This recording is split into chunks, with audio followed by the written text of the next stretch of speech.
Well, good afternoon, fellow constitutionalists, and welcome to the Free-for-All Friday edition of the Dan Clemens Show, a Christian political talk show.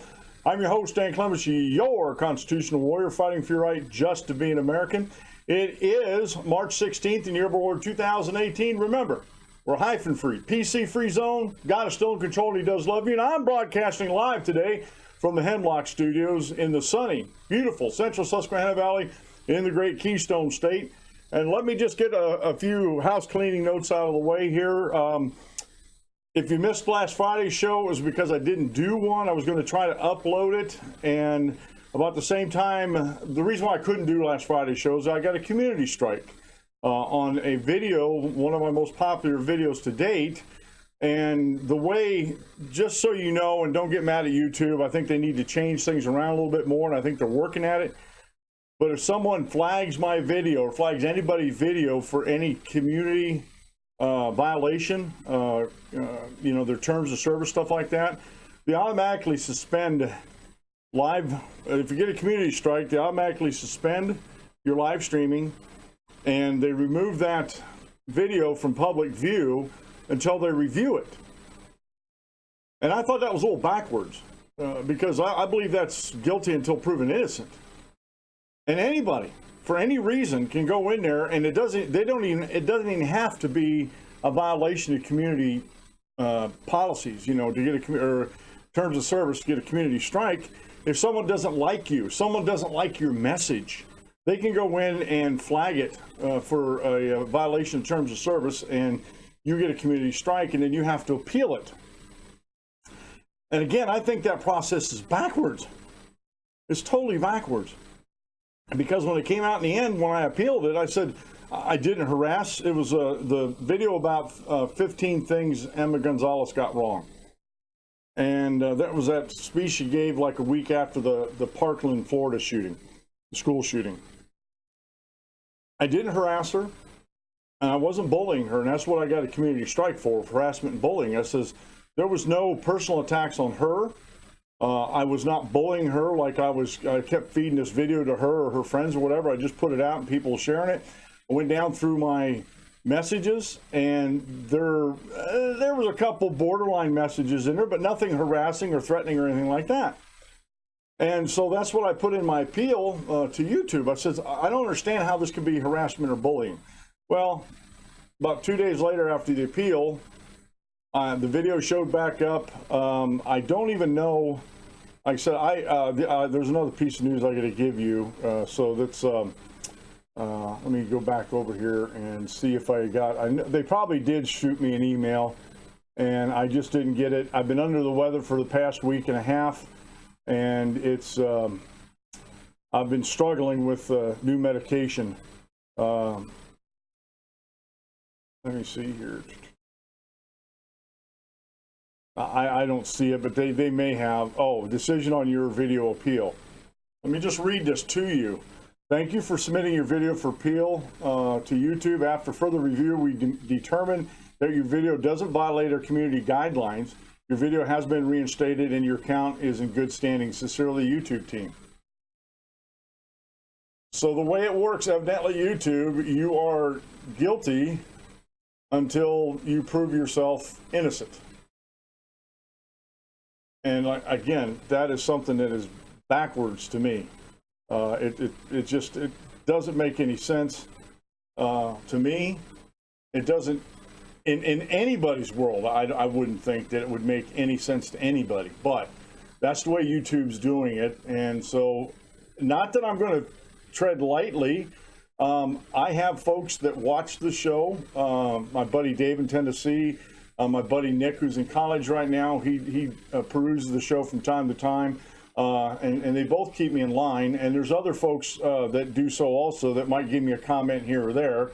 I did put the video out. I said, look, I got a community strike. I lost my live streaming privileges, the whole 9 yards, because of this. And so a couple people reviewed it, and one of them, even though they didn't agree with everything I was saying on the video, which is okay. They didn't see where it was harassing. They didn't see where I was bullying anybody. I was just putting out facts And I was actually putting out facts that disputed what she was saying. And for that, a lot of people, somebody got angry at it. So that's why I wasn't doing the show last week. And then about the same time, I got this community strike. And I was sort of stressing out over that. I really was stressing out over that a little bit, which wasn't helping my fibromyalgia. They changed my medication, gave me a little bit stronger dose at nighttime. And I've been dealing with some harsh consequences from that. And yesterday morning, I'm okay now. Yesterday morning, when I woke up and came downstairs, do my morning stuff, I have to take medicine 4 times a day. I'm only supposed to take one of my pills, my daytime pills, one in the morning, one in the afternoon, and then 2 at night before I go to bed. Well, I took 2 first thing in the morning, and the nighttime stuff wasn't totally out of my system yet. And that laid me out for a loop yesterday, bad. I mean, it laid me out. And the only thing I could do was just monitor the situation. And, you know, if it got worse, I was to call, you know, an ambulance or have my wife wasn't home at the time, but my father-in-law would run me into the hospital. Luckily, it didn't get worse, but I wasn't. We're going to have to do something else with my medicine, because this is just the medicine they put me on. The dosage is just too strong. And it's fibromyalgia is a strange disease. They don't know what causes it, so all they're trying to do is cover up the symptoms, as it were, deal with the symptoms, and not being able to actually deal with the fibromyalgia. So there was a couple things that hit me all at the same time, and I do apologize for not putting any videos out the past couple weeks, and that was because of that. I've been struggling with the fibromyalgia. I feel better today because I didn't take any other medicine yesterday other than my morning medicine. Didn't even take my nighttime medicine last night, and I woke up pretty good shape this morning. So my voice isn't used to this amount of talking so far, so we're going to try to get through this show real quick here. And one more thing. My buddy Al, he was one of them. He was the first Christian I came in contact who was a member of the Church of Christ, who pointed me towards Dave, and the rest is history, as it says. But Al's dad passed away last week, and so I want to put out my condolences to Al and his family and that for the loss of his dad. I know Al loves people. He really does. And I know this is a grave loss to him and his family and that. So my heart goes out, my prayer goes out to Al and their loss of his dad. Now, today's show, I entitled, "If Government is the Answer, You're Asking the Wrong Question." And this seems to be a reoccurring theme on the show here. It really does. That people, for whatever reason, they want to look to government for the solutions of problems in their lives. And we'll take it back to the Parkland, Florida school shooting. Government failed on so many levels, so many times, to stop that monster at Parkland High School, the Marjorie Stoneman, and high school. And I can't help but think, if the government failed these many times, and the number of the local, not just the local law enforcement, but local government officials that came in contact with this young man that caused all this pain and suffering and killing, was upwards of 40 times, almost 50 times. And a lot of folks are trying to tell me that he didn't violate any laws. That's why they couldn't haul him in. But he did. There was two Florida state laws that he violated that were a felony. What he did on posting threatening things on Instagram and some other social media and that, a couple different occasions. So he broke the law twice. Just on that alone, they could have held him, got him some treatment, and maybe do a confiscation of his weapons, just his weapons that he had control of. So the government failed in so many levels. And yet all we hear from these students, and look, I like that young folks want to be politically active and they want their voice to be heard. But if you're going to give an opinion or if you're going to make statements, know what you're talking about. And don't just be a parrot for your teachers or the administration of your schools. I read so many stories over the past couple of days that kids went out to their school walkout in support of the Marjorie Stoneman High School students that got killed and injured. And a lot of them were just going along to get along. Some of them didn't know that they could actually stay back in the classroom. I have a lot of friends that their kids stayed back in the classroom because they didn't agree what was going on. Because almost from the get-go, the storyline had been gun control. Oh, this is a terrible thing, and it is. Let's enact more laws.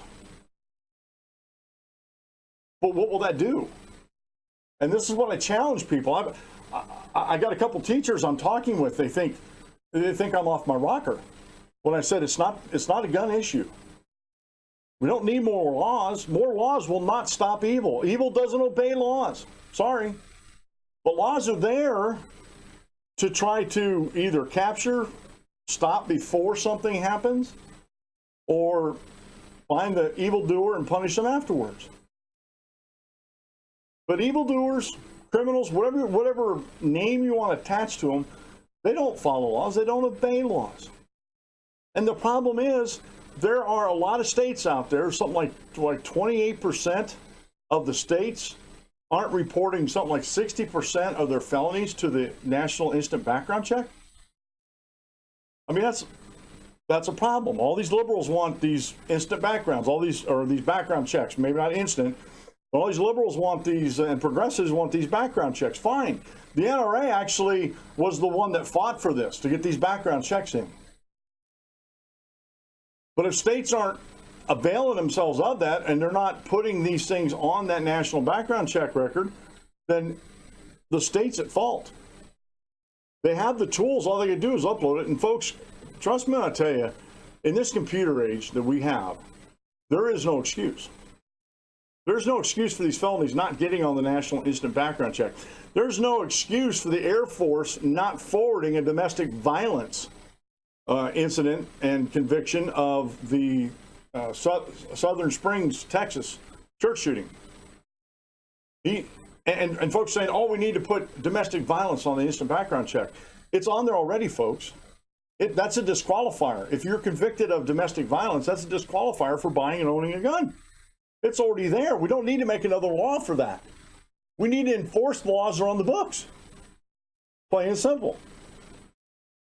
But then these couple teachers I've been dealing with, they come back and they say, well, nobody needs so-and-so, such and such a rifle. And it's funny when I talk to a lot of these quote-unquote educated folks out there that think the AR and the AR-15 means assault rifle. And folks, it's real easy to find that out. You can, I DuckDuckGo. I don't Google things anymore. I use a search engine called DuckDuckGo because they don't save my information, don't share it with people. I'm so tired of that. All this information being shared with all these folks. But anyway, I DuckDuckGo that, and the AR and the AR-15 or the AR-16 back in my day stands for Armalite Rifle. Armalite's the company that designed and built it. That's what the AR and the AR-15 stands for, Armalite Rifle, not assault rifle. And anything can be turned into an assault weapon. I can take my desk lamp and turn that into an assault weapon if I use it to bludgeon you with. That becomes an assault weapon. It's the activity that is being used, the rifle's being used for, determines whether it's an assault rifle or not. And the vast majority of owners of AR-15s do not use them for criminal enterprise at all. So the cry has been to disarm. You don't need this. You don't need that. A lot of people are saying you don't need guns. I was discussing something with a teacher on Facebook. Well, you really don't need guns. And I said, yeah, and Rosa Parks didn't really need to sit in the front of the bus. Needs do not determine the exercise of my rights or your rights. You know, I said, well, you don't need, or you need to show a need while you have to have freedom of speech. Right to redress grievances with your government, right to assembly, freedom of the press. Why do you need these things? I mean, we can go down this path all day long. And it's to me, stating or saying, someone saying, well, you don't need this is intellectually lazy. Because there's a lot of things we don't need in life that we can get by without in life. But people have a want or desire for them. And if they legally go through the process of earning money and buying something, who am I to judge what their needs are? Oh, you don't need that. Well, you know, who are you to say what I need or don't need? And when it comes to rights, my rights aren't dependent upon your needs or my needs. The exercise of my Second Amendment rights isn't based on needs, folks. It's a right that I had that predates government. And by the way, I've heard way too many people, especially supposedly educated people out there, that keep saying that the Bill of Rights grant us our rights, that our rights come from the Bill of Rights. No. No. As one of my favorite comedians used to say, nay, nay. We had these rights before government ever existed. From the time God created us, we had these inalienable rights. Now, we weren't always able to exercise these rights because of tyrants and because of governmental systems that did not allow the people the freedom and liberty to exercise these God-given rights, but we've always had them. And people have always come before governments. I don't care if you're a creationist or evolutionist. People have always come before governments. And that's something we need to recognize here in the United States. I don't care about the rest of the world right now. We're talking about the United States. That's something we need to recognize here in the United States, that we the people are sovereign over the government. And people look at me like, what did you just say? We the people are sovereign over the government. We were here before the government. We created the government. We rebelled against the British authority, turned the colonies into states. The states got together in convention in Philadelphia and set out the governing document for a federal government. So in America, it's the people, the states, then the federal government, and the people are always on top. And the federal government is the last thing on the bottom. It's not the foundational thing. If you want to do a pyramid, the people are foundational, then the states, and then the states created the federal government. And I don't care how you try to twist history around, that's the facts. And so there's a lot of things that's happening at the federal level, even with gun control, even with the Second Amendment, this issue around school shootings, that is not within their constitutional purview to be governing over. Period. Now, if the states want to get together and create an instant background check system, they can do that. But I don't see anything in the Constitution that allows the federal government to do that on their own. Now, the states can get together and amend the Constitution and direct the federal government, saying you shall thus and so with the federal background check system. Any type of gun control that has been enacted on the books by the federal government is unconstitutional by nature. And I know I was talking to a British teacher. She says, well, the Second Amendment says a well-regulated, and she stops right there. And so I don't know about your English teacher, but my English teacher says you got to read through the whole thing, keep it in context, go back and see why they instituted the Second Amendment. It was to protect our God-given rights of self-defense. And yes, all they had was muskets back then. Yeah, muskets of the day, the good ones, were military grade, and very few citizens owned those.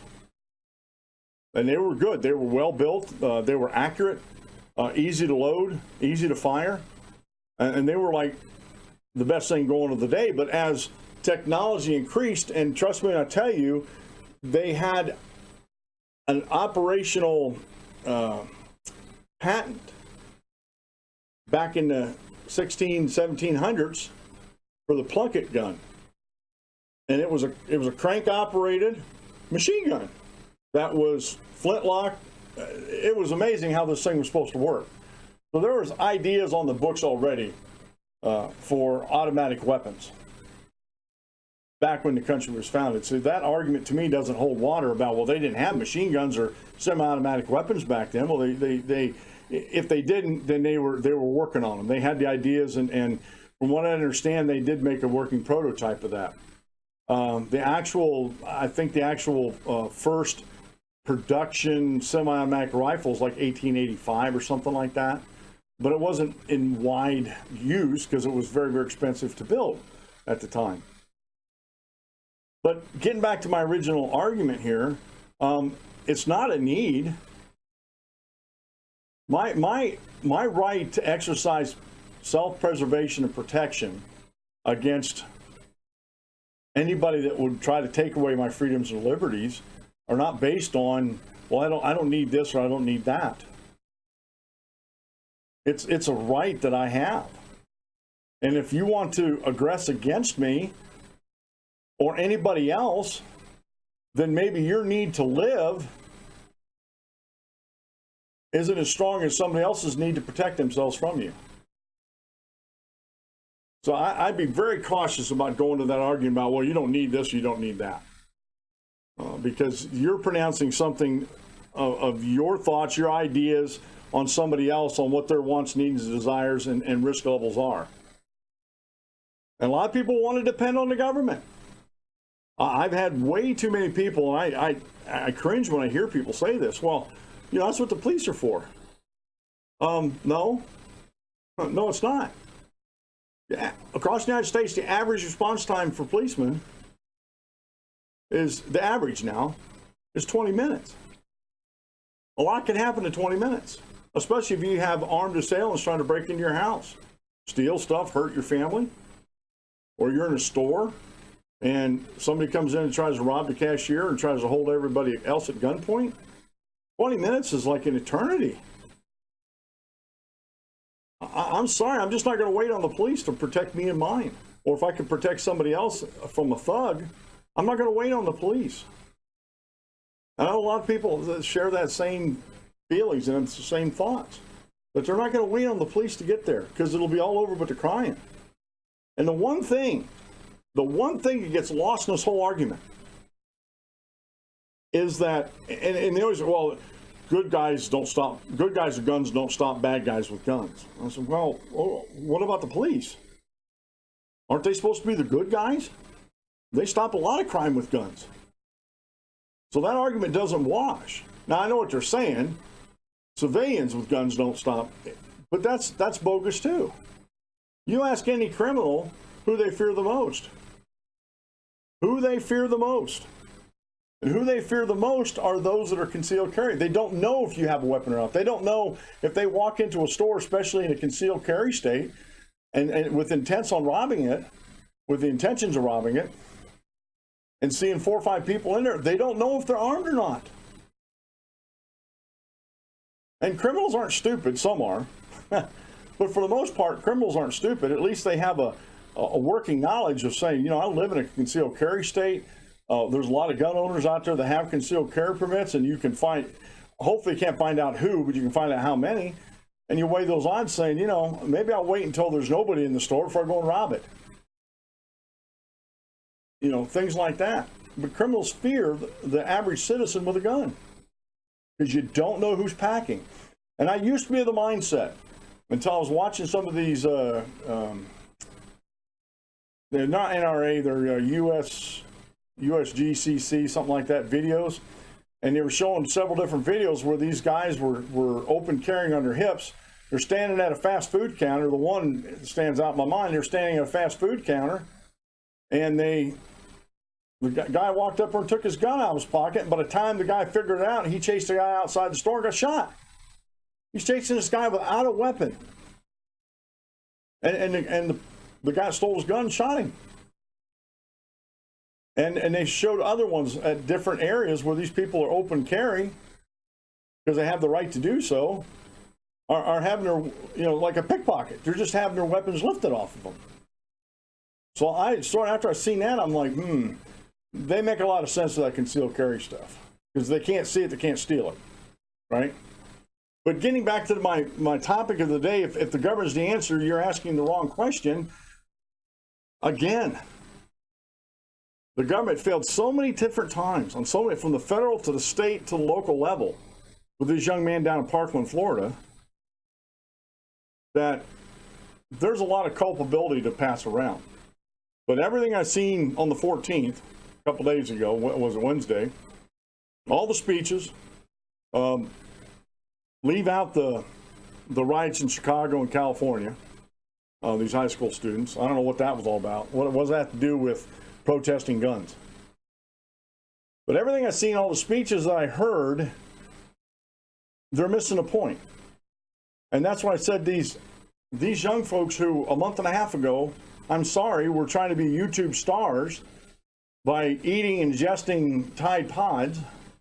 I just seen something the other day, and I hope it doesn't catch on. I didn't see it trending anyway, of these teenagers seeing how close they can get to an electric stove burner with their forearm. And I don't get it. I just, as my buddy Lewis used to tell me, I don't get it, Big Dan. I don't get it either. But I don't get it where these folks continually look to government for the answers, when government creates the problems to begin with. Case in point, I've still been talking and struggling with these folks that want government to take control of the internet, have this net neutrality, and to me, folks, and this is what progressives do.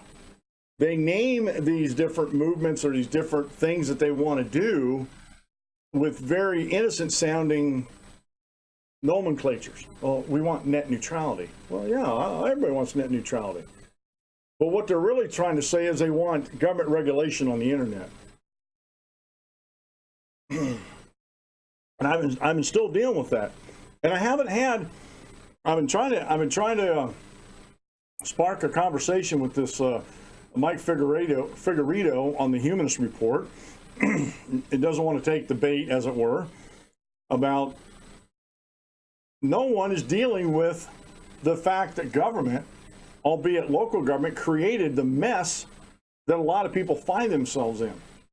And I haven't really done my homework here, because I'm not really mad at my ISP, but I would bet you that my ISP has probably got some type of monopoly structure set up with the local government and county, the city's services in the county that we're in.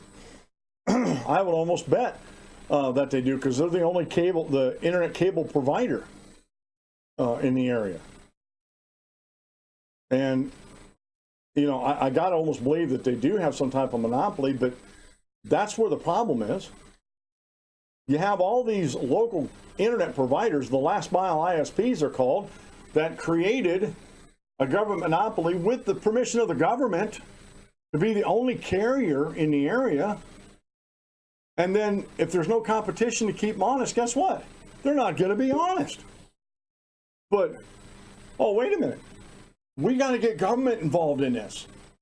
We got to get the federal government involved in this. Why? First off, you have no standing constitutional authority for the federal government to govern anything over the internet. I know people point to the Commerce Clause, but that's not what it was there for. So anything the FCC does is unconstitutional. And therefore, why would you run to the federal government to create more of a problem with more regulations? More regulations does not mean more freedom and liberty. More regulations does not make the internet neutral, net neutrality. I have never seen in the history of mankind where more regulations from the government over the people or over the devices that the people actually use led to more freedom and liberty. It never has in the history of mankind. What makes you think it's going to do so now? And first off, most of these people don't know basic economics and competition. Second all, as soon as you hear someone that's incorporated, all they think of is crony capitalism, and that never works. I agree with them. Crony capitalism doesn't work. But the problem with crony capitalism is we, the people who are over the government, remember, we're the sovereign people over the local, state, and federal government. we skip a couple steps there between our house and the federal government. We skip a couple steps there on trying to take care of or correct the issue of the last mile ISPs. And the states, this would be, in my opinion, this would be in the purview of the state if we went to the state and got regulations set at the state level saying that ISPs anywhere within the boundaries of the Commonwealth of Pennsylvania, you are not allowed to create a last mile monopoly of the internet, period. Those laws are null and void as of the governor signing these in. That would be the easiest way. That would be a constitutional way to do things. On each state level, do that. Now, some states like California and New York, they want to keep the net neutrality. Fine. Keep the net neutrality in your state. Give people one more reason to move out of your state. You know, it's no harder than that. The states should be taking care of this, not the federal government. And this idea, one more thing before I get into the bones of the show here.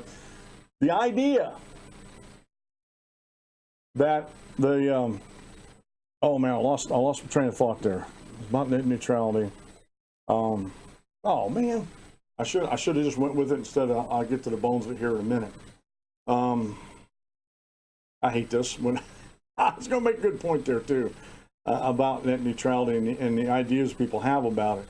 Oh, the idea that, and this is what the Humanist Report and a lot of progressives out there are touting now, is they want the local governments, the cities and counties and stuff like that, to create an ISP to compete with the ISPs that the local government who caused the problem to begin with. They want them to take over and have ISPs.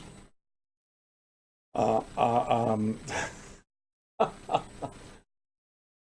don't know where their heads are at. If the local government caused the problem, wouldn't it be better just to go to the local government and have that repealed? And if the local government is not willing to repeal it, you got the state you can go to saying, look, we have this problem here, and we need to address this. We need to take care of it. We should not have government-created monopolies. And that's exactly what these last-mile ISPs are, where there's no competition.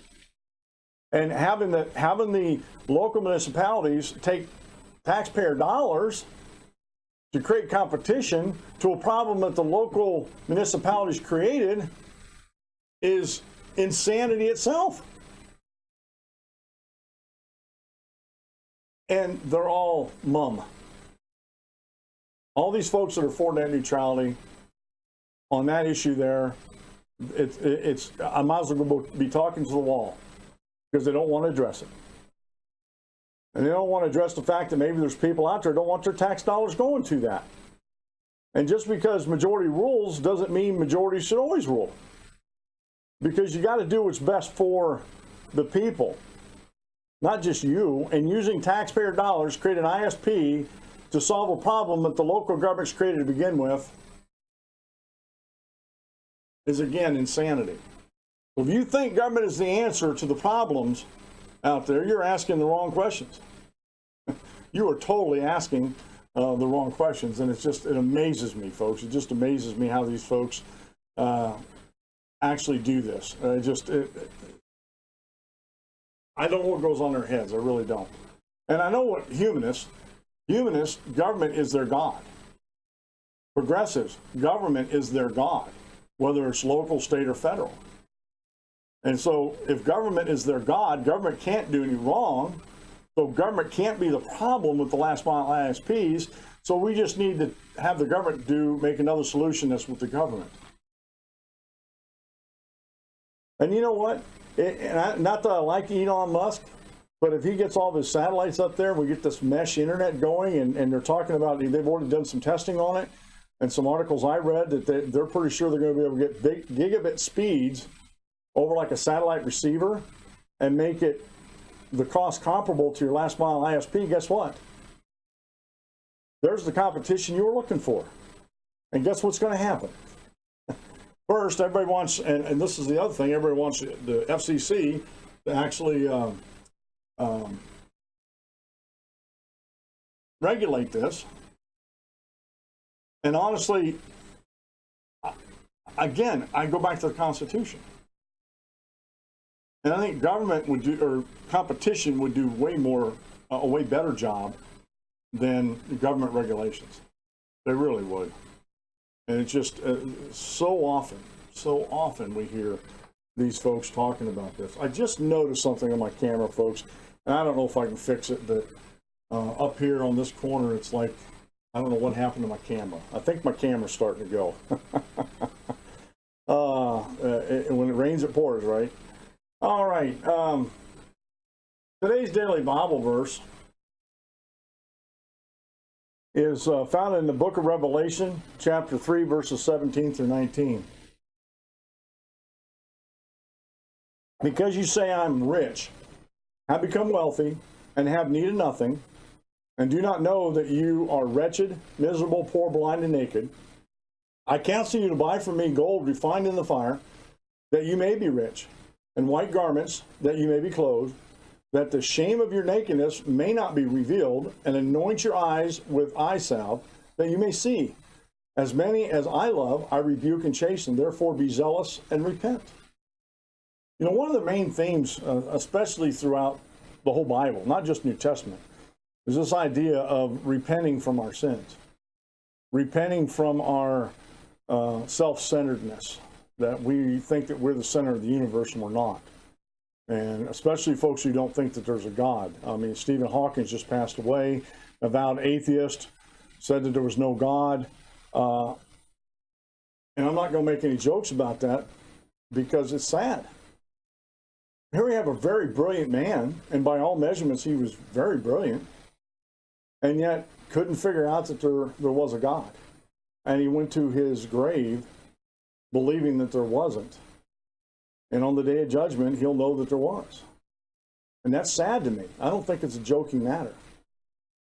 And especially in the book of Revelation, he talks about this, you know, because you say, I am rich and have become wealthy and I have needed nothing and do not know, you do not know that you're wretched, miserable, poor, blind, and naked. I mean, it's like the emperor has no clothes. The emperor didn't know he was naked. And a lot of times because we're so self-centered and we're so focused on ourselves, we don't realize that we're naked before God. And that we actually need God. And we need the salvation He brings to us. Today's quote meal comes from Joseph Garligan. And it goes, the Christian life isn't difficult, it's impossible. If we don't know that, we will try to do things ourselves. Faith is not necessary when we think we can do it ourselves. Faith comes along when we realize that we cannot do it on our own. And please, and when you think about faith, faith is not some mystical, magical thing that just pops up and it's there. Faith is the substance of things hoped for and the evidence of things not seen. God has left so many evidences in His Word, especially the Old Testament, the histories, the medical, astrology, or not astrology, astronomy, the stars, the earth. Told Isaiah that the sphere of the earth. How did Isaiah know that the earth was round unless somebody that knew told him? Things like that. Faith is based on evidence. It's not just some fuzzy, feely thing that I have. Faith is based on evidence, folks. It really is. All right. And also, get over here to this. Today's daily or short Bible lesson today is from Dave Miller, PhD, over at Apologetics Press, and it's the teleological argument for the existence of God, part 2. Now, if you go read this, you can link to part 1. I've shared part 1 months and months ago, but here it is on part 2, and he makes a lot of good arguments in here. And it's a kind of a long article, but it is a, let me look, I can't remember exactly how many, it's 14 pages long. And the thing I like about the articles from Apologetics Press is they footnote, they reference everything in their article. So you can go and chase these references down. You can look at these references. Now, a couple of things I want to point out here, and some things I'm not going to get to today in today's show, and it's okay. You go to the danclemenshow.com, and that's where our show notes page is, and the episode is 973. 973 is the episode for this. I got a couple that I'm not going to go over. Cherry Hill teacher that's down by Philadelphia, just south of Philadelphia. Cherry Hill teacher suspended over Parkland school shooting comments. This was posted back on February 26th by Jason Nark and Philly.com. And I read through the article, and it amazes me that the teachers can't even have opinions anymore, especially if they go against the establishment opinions, okay? Of course, the House Democrats are fighting to get a bill introduced prohibiting the sale of semi-automatic weapons. That would ban a whole host of weapons. And again, school shootings are not about guns. There's a bigger issue at large here. We have these broken young men. Why are they broken? What's driving them to do these things? It's not the gun. And even these teachers, when I ask them that question, they are like dumbfounded, because they've got it in their heads that the issue is the gun, and it isn't. There's a bigger issue, and the guns ain't even a symptom. The violence that is used in using the gun is a symptom, but the gun itself is not a symptom. I used to say that, and I don't say that anymore. And banning guns, creating more laws aren't going to stop what's happening. Getting rid of a couple laws? Yes. And you know what? I was reading an article, and I couldn't verify it, so I wasn't going to share it on the show today, but I was reading an article where they said a teacher who's also a backup resource officer in school accidentally fired his weapon and didn't kill anybody, but grazed a kid or something like that. But I couldn't verify it. And you'd think if that happened, truthfully, it'd be plastered all over the press. I mean, it's something I saw on Facebook. So I always take everything in Facebook with a grain of salt until I can verify. Couldn't verify it, but again, that's one of the arguments. Well, I don't want all these armed teachers in there. These kids are like on the 14th of saying, I don't want to be like we're in a prison. Well, okay, you don't want to be like you're in a prison, but you don't want to be in a turkey shoot either, do you? Can't have both. And having checkpoints to get into school. Schools, I had a lot of teachers I was reading affidavits from, they were with these protests, but they weren't for the protests. They were saying our schools don't have these problems because all the students have to wear an ID around their neck. They got to go through checkpoints to get in and out of school. Our high school, our local high school, Shikellamy High School, yeah, you don't just walk into that campus there. All the doors are locked down from coming in from the outside in.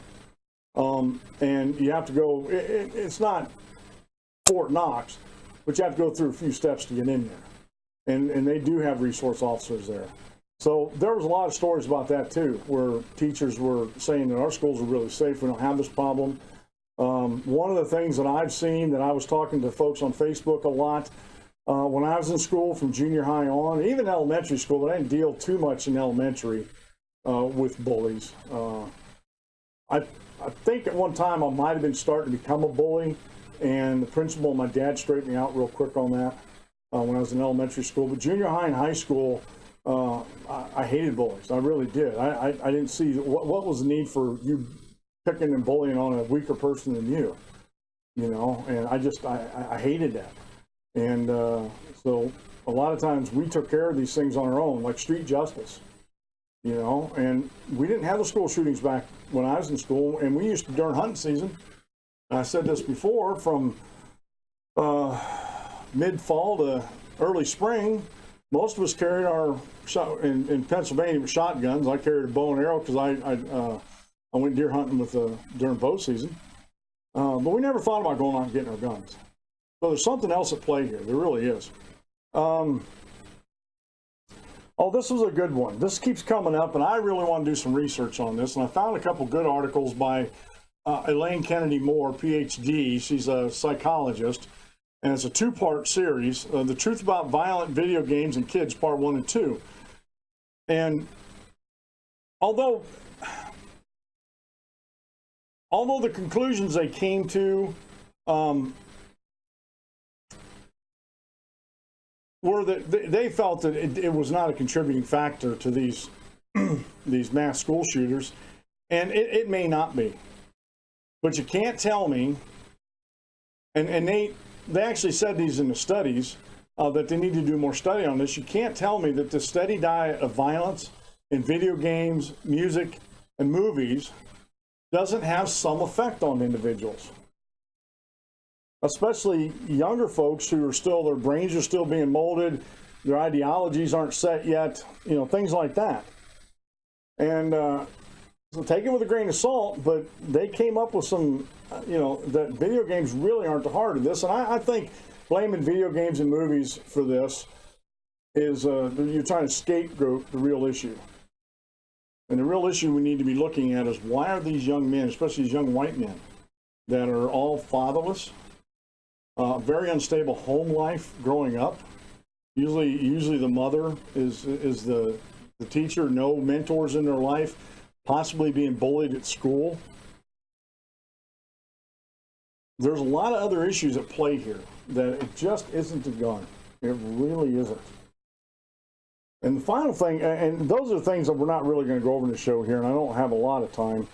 But the one thing we may not get to, and I'd like you to go over to danclemenshow.com and read this article by John Haltewagner over at Newsweek. Immigrants are getting the right to vote in cities across America. And there was some stories over the past week where they were talking about, in some news items I was reading, we're talking about Chicago, of all places, are allowing illegal immigrants with, or even legal immigrants, they're allowing them to vote, register to vote, and they're not American citizens. California, I believe, has been doing this for a long time.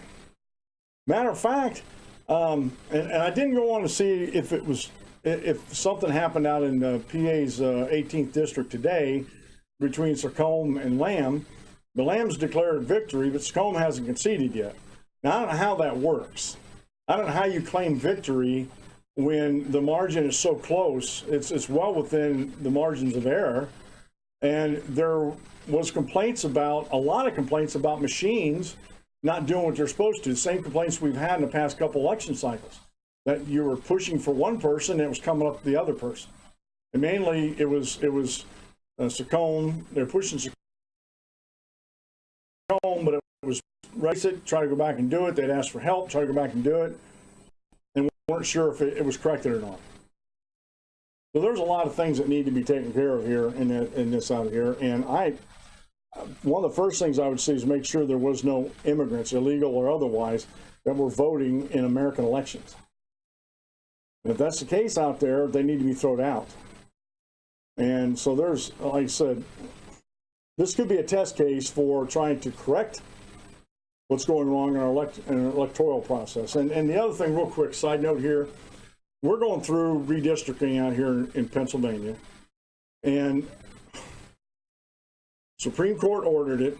Supreme Court has to approve it, and it's still a mess.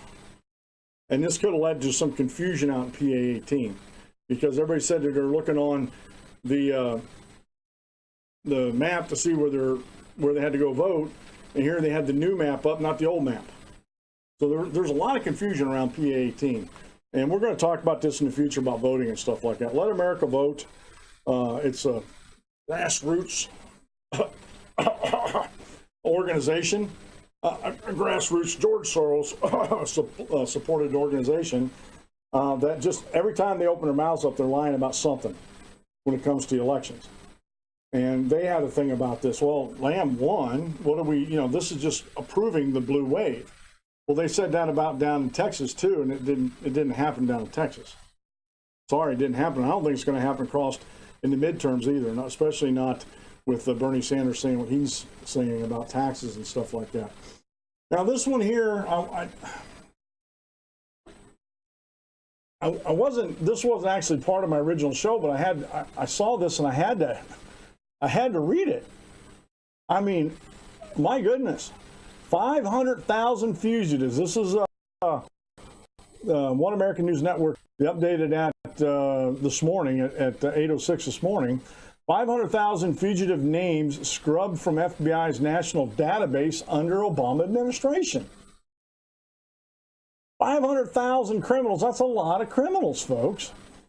500,000 criminals escaped the criminal justice system after their names were wiped from the FBI's background check system under the former Obama administration. On Wednesday, FBI Deputy Director David Bowditch testified before the Senate saying it was Obama's Department of Justice who directed the FBI to erase names of fugitives with outstanding warrants. In a hearing discussing law enforcement's response to the accused Parkland shooter, Bowditch confirmed the DOJ's decision, saying a review of the Office of Legal Counsel requested a new interpretation of the law. It was the Department of Justice Office of Legal Counsel that reviewed the law and believed it needed to be interpreted so that if someone was a fugitive in a state, there had to be indications that they had crossed state lines, explained Bowditch. The deputy director referred to the Bureau of Firearms and Explosives definition of the fugitive, which considers an individual a fugitive if they had outstanding warrants and had crossed state lines. Earlier this week, Attorney General Sessions promised a crackdown on federal background checks under the Trump administration while speaking in Nashville following the tragic Parkland shooting. The DOJ has since adopted the ATF's version of the law, defining a fugitive as someone with outstanding warrants regardless as to whether or not they have traveled across state lines. That makes sense to me. So, again, the lawless Obama administration was asking for an interpretation and changing a law that Congress had put on the books. And cousins, and I got friends that are just in love with Obama, and he couldn't do any wrong. And I bring stuff up like this, and they never make a comment on it. All they say is, I'm not going to listen to this negative stuff on, from time to time. I'm not going to listen to this negative stuff about Obama on my timeline. I said, okay, block me. Block me. Another good thing, and this hasn't had a lot of talk about it on the mainstream media anyway, the new Main Street media has. Trump administration agrees to hand over Fast and Furious documents. Now, this was posted on March 8th by Margaret Cleveland of the Federalist.com put this out. For 6 years, the House Committee on Oversight and Government Reform has fought for the documents related to Operation Fast and Furious, a botched gun-running sting that put nearly 2,000 firearms in the hands of criminals and Mexican drug cartel members, including the semi-automatic rifle used to kill Customs and Border Patrol agent Brian Terry. Attorney General Jeff Sessions committed Wednesday to release the requested documents and to conduct a new search of government databases and to provide previously withheld response documents or to certify the completeness of the preceding production. The Trump administration promised to redo the search of government files, likely sought to assuage the House Oversight Committee, which said during litigation with the Obama administration that it did not have sufficient trust in the Department of Justice to take the agency's word that it had complied.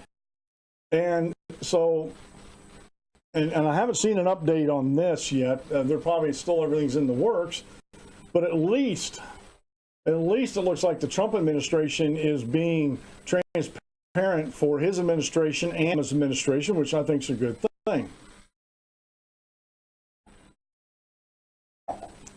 All right, and keep going down through here. And this goes with my theme of the show today. If the government's the answer, then you're asking the wrong questions. This is something, now this has been all over the news, and this is by Corey Doctorow over at boingboing.net, Tuesday, March 6, 2018. A 2017 prosecution of a California doctor charged with possessing child pornography revealed that the FBI had been tipped off by a Best Buy technician. The doctor had paid to service his computer. The technician had searched his computer and then provided evidence to the FBI, sidestepping the need for the FBI to obtain a warrant. The trial revealed that this was a routine activity for Best Buy service technicians who were given cash bonuses by the FBI for undertaking detailed forensic examination of customers' devices without their knowledge or consent, without any particularized suspicion. EFF filed a raft of Freedom of Information requests about the practice and has published a lengthy analysis of what we know about the Best Buy FBI collaboration and which areas remain murky. They show that Best Buy and the FBI collaborated for at least a decade and confirmed that Best Buy technicians were given secret cash bonuses for rooting around in customers' computers. FBI agents were given tours of Best Buy service centers and engaged in parallel construction where they used tips from Best Buy to secure warrants without revealing to their investigation subjects that the initial info had been from technicians who had effectively been deputized by the FBI to conduct warrantless, suspicionless searches. Now look, I'm the last one who's going to defend anybody on child pornography. I really am. But we have the law. We are a nation of law, not a nation of vigilantes out there. And this is exactly what Geek Squad was doing. They're a bunch of vigilantes that were working outside the law with the FBI. The FBI, honestly, if this has been going on for a decade or so, this could release a lot of people from prison that should be there. But because the FBI didn't do their jobs right, these may get these people kicked out of jail and released. And I've seen a lot of different opinions on this, and they're split down the middle almost in my, from what I've read. A lot of people say, well, I think this is a good thing. I said, okay, so you believe that it's a good thing for the FBI to violate anybody's Fourth Amendment right about searches and seizures. Well, it's a pedophile, or this person has child pornography on their computer. Okay, I'm not disputing that, but we do have laws in place that they have to follow. And if this information was obtained from a second party like this, I've read some comments from lawyers out there, and they're saying, these people could definitely be released because of this. So this is something that's going to be ongoing that we need to keep an eye on. And not that I've ever had Geek Squad do anything with my computers, but this is just for me another reason why I'm glad I do my own stuff on my own computers. I really am. Not that I'm hiding anything, but for somebody that's working, the folks, the technicians at Geek Squad, literally have a contract with the person that they're servicing their computers with. They do. And I think it's a violation of that contract. And I know people saying, well, if you don't have anything to hide, and so that's not the point. Whether I have anything to hide or not is irrelevant. Are they following the law? It's just like the Russian collusion with the GSP, or the GPS dossier. And the FBI getting no-knock warrants to spy on the Trump campaign, which I believe they obtained falsely. They were lying to the FISA judges.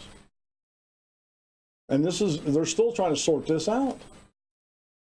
Folks, we're talking about a protected right of the people to be secure in their possessions, their papers, their documents, whatever they own, their property, from unreasonable searches and seizures.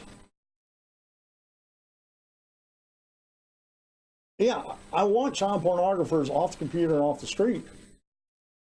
But let's do it the right way. Let's do it legally, folks. Let's do it legally. And again, this is another thing. The FBI is a federal government agency that they're murking the waters of law and justice by doing this. The FBI, in my opinion, doesn't have a real good track record here. They're really messing things up lately, and they've probably been messing things up for quite a few years. All right, now this one here, USA Today column by Jonah Goldberg, and this was put out March 8th. Fresh faces of Parkland shooting protests don't have fresh ideas. Were you smarter when you were half your current age, wiser? Why assume it works differently for anyone else? Later this month, high school kids will be holding big demonstrations in Washington and elsewhere to demand gun control in the wake of the shootings in Parkland, Florida. That's fine by me. I disagree with the thrust of what they want to do as a matter of policy, but it's a free country. My problem is with the resurgence of an old American tradition of celebrating young people with an inherently wiser and more moral than adults. There are really three problems with the fetishization of youth in politics. First is based on a faulty premise that young people have a radically or uniquely superior insight into political affairs. This is an ancient confusion. It usually hinges on misrepresenting the fact that young people see the world with fresh eyes, as it were. And it's true that young people have a gift for cutting through the false pieties and the polite fictions of modern life, as when a nephew points out how much weight you've gained. Even the story of the Emperor's New Clothes is a story about a kid too ignorant to know when to placate the king's vanity. Now, the simple fact is that young people are not, as a group, better informed, wiser, smarter, or even enlightened than older people. This is a fact of science and social science alike. We are born ignorant of the world we live in and only lose the ignorance over time. Think about what you knew and understood at half your current age. Were you smarter then, wiser? Why assume it works differently for anyone else? To all the generations before us, Cameron Kasky, one of the Parkland survivors, recently said on HBO's Real Time with Bill Maher, "We sincerely accept your apology, and we appreciate that you are willing to let us rebuild the world that you messed up." I get the passion, the trauma behind it, but this nonsense is as pernicious as it is obnoxious. I've apologized for nothing, by the way, have you? It's also not true. And yes, I don't apologize for anything either. And I go back a month and a half ago or so, these kids were eating Tide Pods, the Tide laundry detergent pods, and getting sick. And we're spending. I get the passion. Oh, wait a minute. I already read that.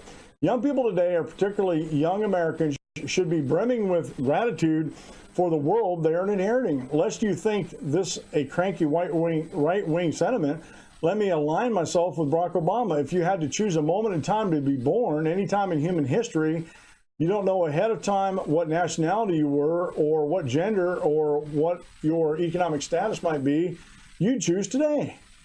Kasky is standing on a soapbox built with the toil of previous generations, and he's taking the sledgehammer to it because he doesn't know better.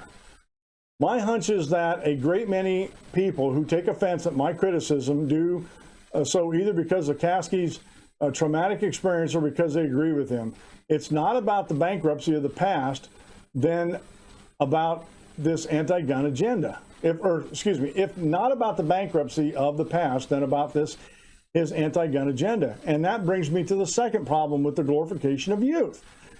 It invariably involves powerful adults finding kids who agree with them on some issue and then claiming that all young people think like this, and then hiding behind the myth that we must listen to the children. If these Parkland kids come out for concealed carry or arming teachers, you can be sure MSNBC would not be touting them in commercials. But the most galling thing about adult partisans hiding behind kids is that it amounts to a kind of power worship. I know that whenever you disapprove of people, you're in the wrong. The author Tim Kreider wrote in New York Times, because you're going to die and they'll get to write history. Never mind that factually, this is balderdash. I love his words, balderdash.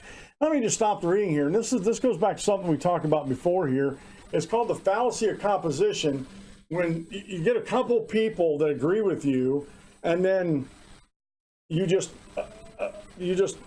composite the whole thing out to the whole population, or you falsely attribute this to everybody. And it's the fallacy of composition. All right, young people change their minds about lots of things as they get older, and historians rarely lock in views of young people a few decades later. This is also ethically bankrupt because it assumes that whatever kids today believe will be right because the victors write the history, so we should just surrender to the youth or the youngest mob. Democracy depends on arguments that are not contingent on your age. Lots of kids don't understand that grown-ups are supposed to, or what grown-ups are supposed to. And again, I like what Jonah reads here, and this is something I've been pushing back against the teachers, the pro-gun lobby the pro-gun control lobby. And let me put this out there. They're not anti-gun. Nobody that's for gun control is anti-gun. They just don't want the guns in people that they disagree with, in the hands of people they disagree with. A conservative like me, they don't want me to have guns to protect myself because they don't trust my ideology. But again, when they start asking the questions, they keep coming up with this answer, well, the government can take care of this, the government can do this, the government can protect us. If the government's your answer, you're asking the wrong questions. Sorry. It just is. And this article here, again, this is something that didn't get a lot of play. Now, this was in by Joel Shannon over at the York Daily. Was it York Daily? It's a York PA. Let me go back over here real quick. York Daily Record. Okay, York PA is down below Harrisburg, right? In PA, gun sales are up and gun crime down. Now, this was posted on the 2nd of March of this year. There's a whole lot more guns being bought and sold in Pennsylvania now than there was in the late 1990s. Also, there's less gun crime. According to state police data, the number of guns purchased or transferred annually in the state has more than doubled between 2016. Meanwhile, gun crimes, including homicide, robbery, and aggravated assault, are down about 14%. Local experts don't directly connect these two statistics, and factcheck.org's national research suggests something else is more likely to be true. More guns equal more guns, homicide, and folks, that has been debunked. That is fact check. I hate fact check sites, I really do, because rarely do they get it right. Even so, both Pennsylvania trends appear to be part of a national pattern. More guns are being bought and sold, while gun crime is generally on the decline. That's according to analysis from the Washington Post, although the paper notes that there was an uptick in some gun violence between 2014 and 2016. And I know we talked about this on the show before. That depends on what you're talking about. They said uptick in gun violence. A lot of times people put gun suicides in with the gun violence, and that can skew your numbers. And it depends on who you're talking to. And I've seen them reported both ways. Suicide with a gun is not gun violence. Sorry. Gun violence is something that's perpetrated when you perpetrate violence, aggressive against somebody else. In my humble opinion, excuse me. Their coverage attributes a national rise in gun production in part to the Obama effect, the notion that gun control legislation could make it harder to buy a firearm in the future. And the decline of gun violence, that's likely because of declining drug-related violence compared to the early 1990s, they say. More guns, more disagreement. The increase in gun sales in Pennsylvania is well documented, but the reasons behind the rise and whether it's good for society or not is hotly debated. Jeff Dempsey, program director of Ceasefire PA, is concerned about the trend. He says gun ownership is trending down, but the people who do have guns are buying more of them. Someone with a view like Dempsey focuses on a big picture. Guns are dangerous, and having more of them in circulation is a liability. Now, last year, in 2017, I became part of the gun buying statistic because I bought my first gun that I had to have a background check on. It was a pistol, 9mm semi-automatic pistol. My son gave my wife a 380 ACP semi-automatic pistol for Christmas. Now, she's going to, when the weather gets better and she has more time, she's going to go down there. They're going to transfer it over to her. She's got to go through background check and everything. So we became part of those statistics. And we both felt that we needed a little bit more protection for ourselves. I'm sorry. Dangerous world where there's nut jobs all over the place. And being able to protect myself is a human right. It supersedes the Second Amendment, supersedes the Constitution, supersedes the federal, state, local government. I'm sorry. Now, we live in a civilized society that where if I do something wrong and is convicted of a felony or something else, I can have that right stripped away from me. of being able to own a gun. Okay. I did something wrong to precipitate that.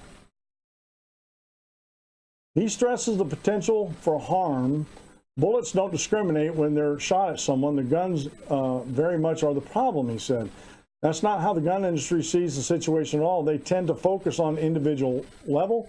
They intentionally don't lump all guns and gun owners together. People who own guns are less vulnerable to being a victim of crime, said Mark Oliva, manager of public affairs of the National Shooting Sports Foundation, the Firearm Industry Trade Association. If you own a gun, you're better able to defend yourself. In his way of thinking, ask Oliva why gun ownership is on the rise now. He'll again stress the importance of each particular owner.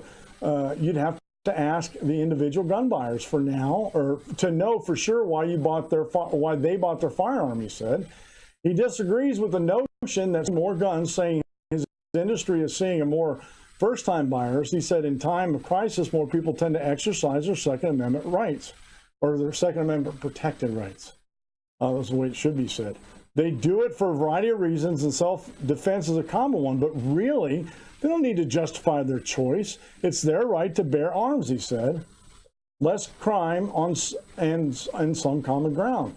Oliva and Dempsey look at gun ownership in different ways, but they're both happy that guns are trending down. While their stances vary, the two were both generally supportive of measures to keep guns out of the wrong hands. And most legal gun owners don't have a problem with that. We go through background checks all the time when we buy pistols and stuff like that. Sorry. but we don't mind that. We don't want criminals to have guns, said Oliva. He said his organization supports programs such as Don't Lie for the Other Guy, which is aimed at curbing fraudulent and illegal gun purchase. He also spoke on the importance of keeping guns out of criminals' hands, but his organization has a much more aggressive position overall. They've targeted several pieces of legislation aimed at increasing access to guns. Among the policies they're critical of, a gun in school bill, the elimination of Pennsylvania's instant check system for background checks, and the expansion of Pennsylvania's stand your ground law. The gun lobby not only works against common sense policies that make it harder for people who should not have the guns to get them, but also works to eliminate the few good policies and procedures that Pennsylvania has in place.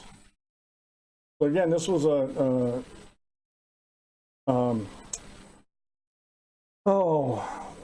York Daily Reader article here about PA guns. And honestly, I can't say because I own a pistol now that there's less gun violence around here. I can't say that because I own one. But since I own one and those around me don't know if I carry it or not, I don't advertise that, then they're just going to keep guessing. They're just going to have to keep guessing. Now here's, I didn't really want to get into this too much on this article. I just want to show it to you here.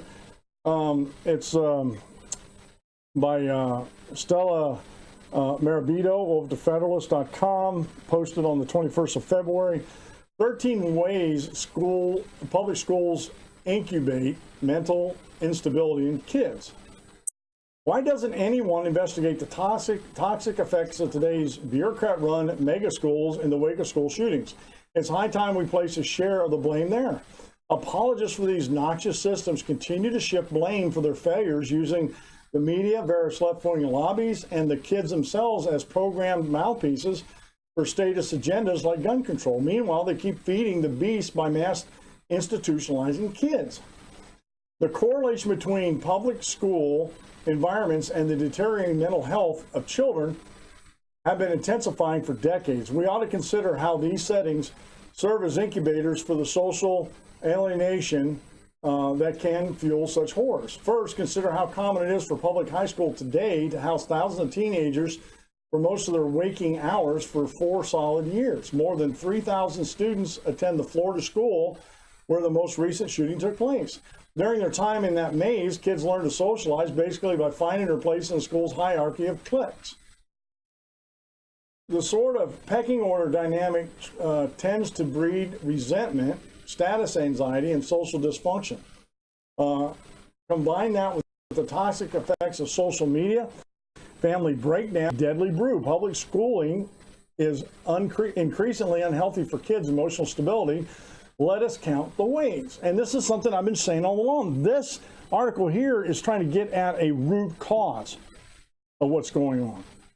Okay, I graduated, my graduating class was like in 1980 at Riverdale High School was 105. We were a small country school. Okay, I can't imagine being in a school as a high school with 3,000. You're talking about a graduating class at just around, what is it, 4 to 3,000. You know, that would be 700 kids in a graduating class, something like that, something close to that. Anyway, I can't imagine that. I had friends in the Navy that were in Texas that had, 1,200 in their graduating class around Dallas. It just amazes me, some of these school sizes. I'm not going to go through reading each one of these. I'm just going to read the titles of these real quick. One, the size and model of mass shooting is the size and model of mass schooling is alienating, and it really is. You can't know everybody. Just like, let me just break this down to from a Christian standpoint. I know there's a lot of, in the Church of Christ down south, there's what I would consider a mega church, where they might have 5,000 folks attending worship on Sunday morning at any given Sunday, and they have elders and deacons and stuff like that. But I question, and because I used to be an elder, I question how effective can the elders be in knowing that flock. And I've been told, I talked to some elders that do that. They split up the congregation, they take different parts. But I honestly, I don't see that in Scripture. I don't see that type of dynamic in Scripture. Shepherd is supposed to know his flock. And splitting up the flock doesn't necessarily make that same group. Okay, now I may be just, this may just be a personal complaint, but I look at it, that's why I like the smaller congregations. I think it's more personable. I think we can get a lot of things done on that personal level, and it's not alienating. So the size and model of mass schooling is alienating. 2, public schools are abnormal settings that feel like prisons. Yeah, they pretty much, the time you get there, time you leave, you're pretty much under somebody else's control. And these kids are talking about this today. Oh, if we arm the teachers and have guards at the doors, that's going to be like a prison. Well, it's a prison now. Before this, because then they control your whole day. You couldn't just do what you wanted to do. Unless you had a twin sister like I had, and you switch places in junior high, and you're the first boy to take home ec in junior high in the city, Findlay City school systems, and my sister took my shop class. I mean, if you're lucky and you have a twin sister with the same initials that you have, you can get away with stuff like that.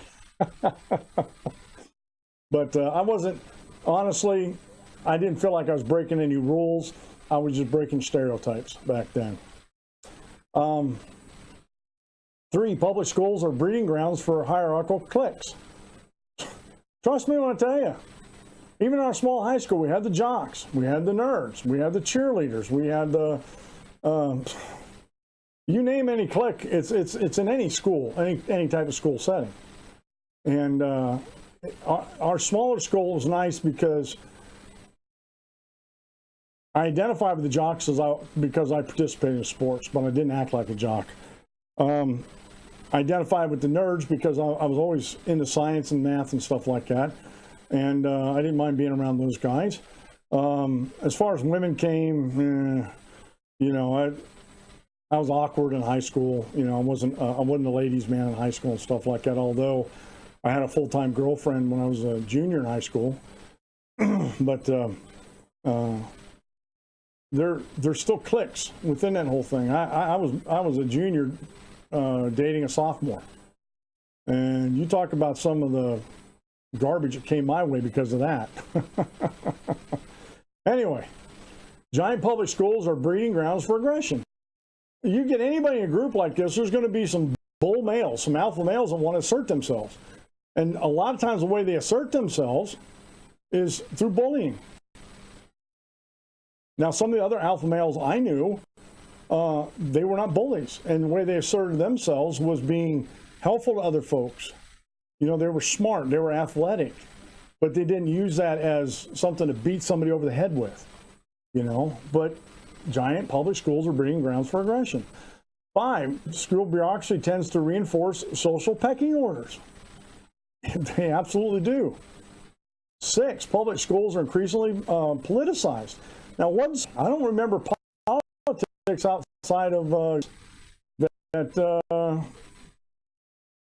Teachers talked about politics back then. It was all about reading, writing, arithmetic. It was about schooling, what it should have been. But in today's society, especially with the identity politics and leftist politicization of everything, I mean, I was in a country school. I played freshman football, and we played some city schools, and they looked at us as a bunch of country bumpkins. You know, even school rivalries like that, you can be looked down on because you're in a small school. You know, you're just a bunch of country bumpkins. 7, reduce content knowledge promotes conformity. Yeah, they're not teaching. They're not teaching what they're supposed to be teaching. That core garbage that the Obama administration was trying to push. Reading, writing, and arithmetic. Get the kids ready for college or life, one of the two. 8, public schools disregard students' family and non-school lives. And they do. They do. They don't care about what's going on at home. All they care about is what's going on in school. That didn't used to be the way it was, though, folks. Schools are becoming more repressive. The article, The New Face of Punishment in Public Schools. Forced lockdowns, the use of force and lockdowns, folks, I'm sorry. You've never had your butt busted until you were bent over grabbing your ankles and a former Marine was administering corporal punishment with a big old wooden paddle. When you get stood up on your tippy toes, Marine, you know you've been punished. But what they do nowadays is degrading more than anything else. It doesn't teach the kids real world stuff, real world. And guess what? When I got home, the former Marine that happens to be my dad made sure that my butt didn't cool down. I got double punishment, and there's no such thing as double jeopardy in my family when I was growing up. And I don't go around killing people or bullying people. My dad hated bullies too. My dad had a simple rule: don't hear you starting a fight, because then you got to deal with me. And I did not want to deal with my dad. Okay, but he said, if you're in a fight, you finish it. That was a simple rule. I didn't like it, but it was a simple rule. But you know what? I think it was a good rule. I really do. 10, public schooling is increasingly hostile to Christianity. Whew. It was back in my day. It's even worse now. 11, enforced conformity promotes peer victimization. Bullying.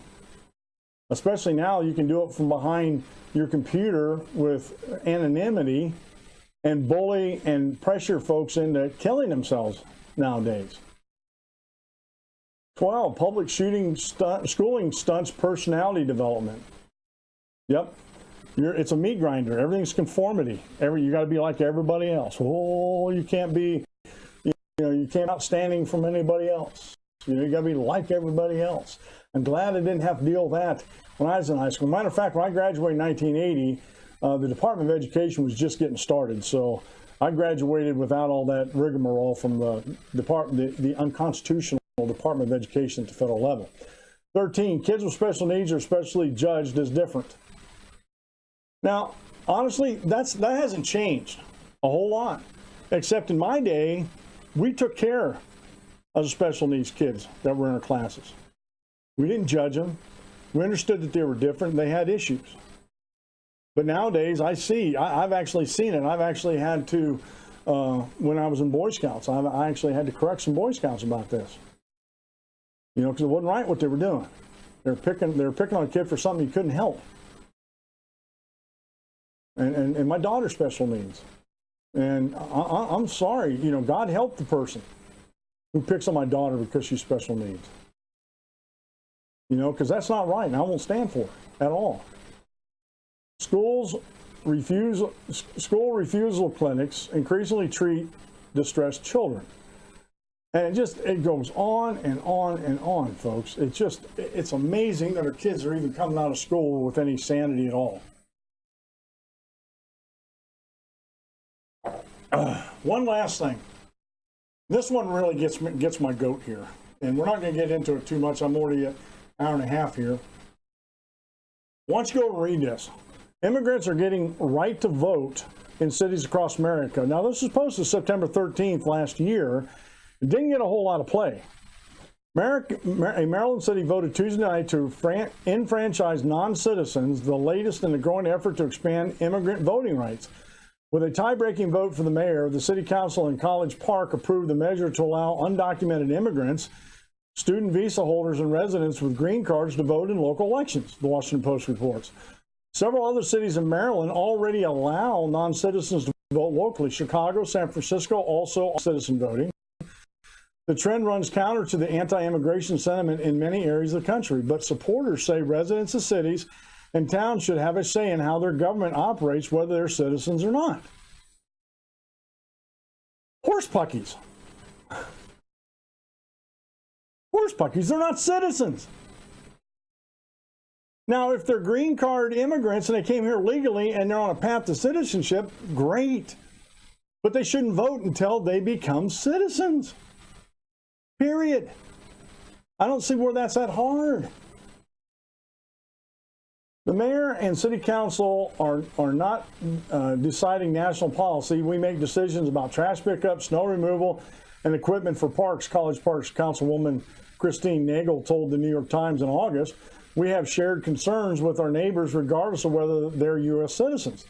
The measure to expand voting to non-citizens was introduced in June and reportedly led to fierce debate over the summer.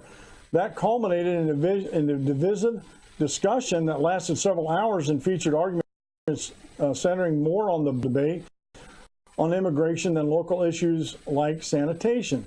To vote in College Park, non-citizens must be 18 and can't be registered to vote in another jurisdiction or serving a prison sentence for a felony, among several other restrictions. College Park, which I got some comments to make at the end of this. College Park, which is just outside Washington, D.C., is a diverse city of 32,000 people with foreign born. The city is also home to the University of Maryland, which has approximately 3,600 international students representing countries. Non-citizen voting is also legal in two other cities in Prince George County, Hyattsville and Mount Rainier, as well as the neighboring Montgomery County cities of Tacoma Park, Barn Park, Glen Echo, Martin's Additions, and Somerset. Non-citizens are still barred from voting in federal or statewide elections, but municipalities have discretion to override that on local levels. Chicago, for example, non-citizens to vote in local school council elections. And San Francisco voted last November to allow non-citizens, even the undocumented, to vote in school board elections if they have children in the school districts. The problem with all this, and I'm going to end this on this, folks, the problem with all this, and it just, again, this just makes me crazy. It just makes me crazy to think this, that these people are doing this, but it has to be said. It just has to be said, folks, that they cannot guarantee that these people will not be casting votes in the national election. They just can't guarantee that. And if you can't guarantee that, there's no way they should be letting this go on. And again, we're on a slippery slope here, folks. They're not citizens. I don't care if they're on the local level or not. They're not citizens. They should not have a voice. They should be working to be citizens. This idea, and I think I'm getting an idea about this with the immigration and all these people wanting to, these illegal immigrants to vote, is they want to tear our country apart. And again, I just don't get it. Very,